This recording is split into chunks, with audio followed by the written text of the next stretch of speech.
பதஞ்சலியோட பரம்பரையிலிருந்து ஒரு பாமரன் படிக்காதவனுடைய குரலும் அந்த செயலும் அந்த கலையும் அங்க நிறைய விஷயத்த பண்ண போறோம். இது நடந்தே தீரும். அதே மாதிரிதான் தமிழ்நாட்டிலேயோ இந்தியாவிலேயோ பிற நகரங்களுக்குள்ள நம்ம நிறைய இடங்கள்ல நிறைய நல்ல செயல்களை நல்ல சூழல்களை நிச்சயமா உருவாகி இருக்கிறோம். துரதிருஷ்டமா தயவு செய்து என்ன மாதிரி ஒருத்தரை மிஸ் பண்ணிடாதீங்க. வாழ்க்கையில நீங்க எத்தனை முறை என்ன மாதிரி ஒருத்தரை நீங்க நினைச்சாலும் பார்க்கறது ரொம்ப கடினம். நீங்க நல்லா ஞாபகம் வச்சுக்கோங்க, இந்த மாதிரி செயல்பாடுகள்லாம் இருந்துச்சு.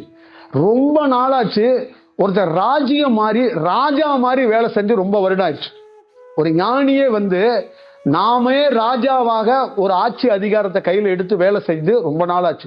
இப்ப நீங்க ராமலிங்க சுவாமிகளோட என்னோட விஷயம் எல்லாம் நேரடியாக மக்களையும் இந்த ஆதிக்கம் செலுத்துற அரசாங்கத்தை நோக்கியே எதிர்த்து சண்டை போடுறதுக்காக தான் நான் வந்திருக்கிறேன். எதிர்த்து சண்டை போர் பண்றதுக்கு நான் வந்திருக்கிறேன். நான் வாள் ஏந்தி போர் பண்ணதான் போறேன். இப்ப நான் முருகனையோ சிவனையோ குருவையோ தியானத்தையோ தத்துவத்தை எழுதி புத்தகத்தை எழுதி 6 திருமுறை மாதிரி திருப்புகழ் மாதிரி திருவாசகம் மாதிரி கொடுக்க வரல, போர் செய்ய வந்திருக்கிறேன். தன்னால எல்லாம் செய்ய முடியும், தன்னுடைய ராஜதந்திரத்தால எல்லாம் செய்ய முடியும் அப்படிங்கிறத 12 ராசிகள் 9 கோள்களை வச்சு சேமிச்சு வைக்கப்பட்ட அந்த அலைவரிசையை வச்சுக்கிட்டு ஒரு மனிதன் பண்ணும்போது எல்லா அலைவரிசையோடையும் ஒன்றாக இணைக்கப்பட்ட ஒருத்தருடைய செயல்பாடுகள் எப்படி இருக்கும்?